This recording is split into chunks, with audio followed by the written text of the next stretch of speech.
Well, fancy that this subject has come up again, I say in her absence. Here's a news item that you might be interested in, Uncle. I tap on my phone screen until Horatio's image appears. You remember I mentioned Horatio? I hold the screen in front of his face. A title on the bottom of the screen reads, Halloween Trick, NIST Scandal. Oh, don't look so sour, my good uncle. It's a comedy, a prank, a bit of tomfoolery, all in good jest. Just remember, we're laughing at you, not with you. Claudius reaches for my phone and I hold it behind my back. Claudius's mouth makes a thin straight line. Polonius is still trying to warm himself by huddling around his tea. Well, shall we? I press play. Gertrude comes back with a box of tissue and sits down. What's this? She asks, smiling. One of those alternative internet shows, Claudius says. I prop my phone up on a rolled napkin so that they can lean their three heads together to see the little screen.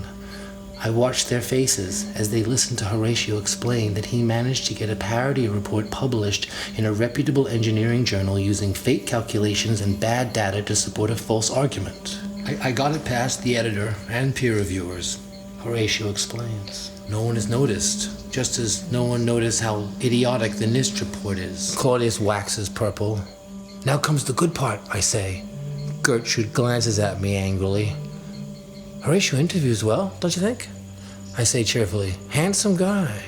I use the name of a NIST contributor. Horatio goes on, it was his credentials that got the paper through. The problem today is that authority is convincing, even when the scientific method is completely disregarded.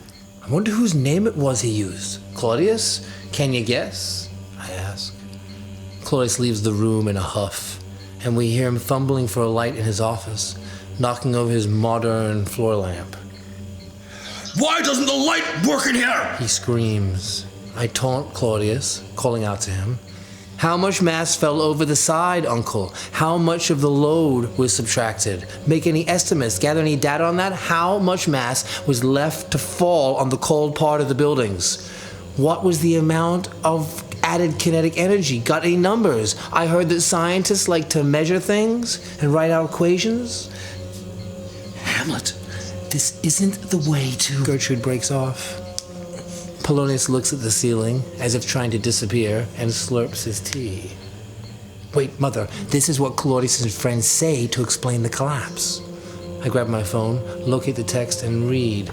The potential energy released by the downward movement of the large building mass far exceeded the capacity of the intact structure below to absorb that through energy of deformation. Then I shout down the hall. Ring a bell, Claudius? Turning back to my mother, I say, that is the $20 million answer. That's it, Mother. That's all they wrote about. The collapse of the intact structure that killed your husband. They spent the entire report investigating questions no one needed answers to, like how Claudius Bolt does after 40 days and 40 nights of fire. Hamlet, pleads Gertrude. I'm serious, Mother. He's a fraud. I'm not going to put up with this, says Claudius, coming back into the room. How much potential energy? How much mass? What was the capacity of the intact structure? Numbers, Uncle. Give me numbers. Turning to Gertrude, he complained. He spends a couple of hours on the internet, and he's a physicist? Maybe you could just answer his questions, dear, so that we can all move on? Gertrude pleads. Claudius sits back at the table and goes back to eating. Gertrude and Polonius look at him in wonder for a moment, and then they, too, take up their dessert forks. I'm sorry about this, Gertrude.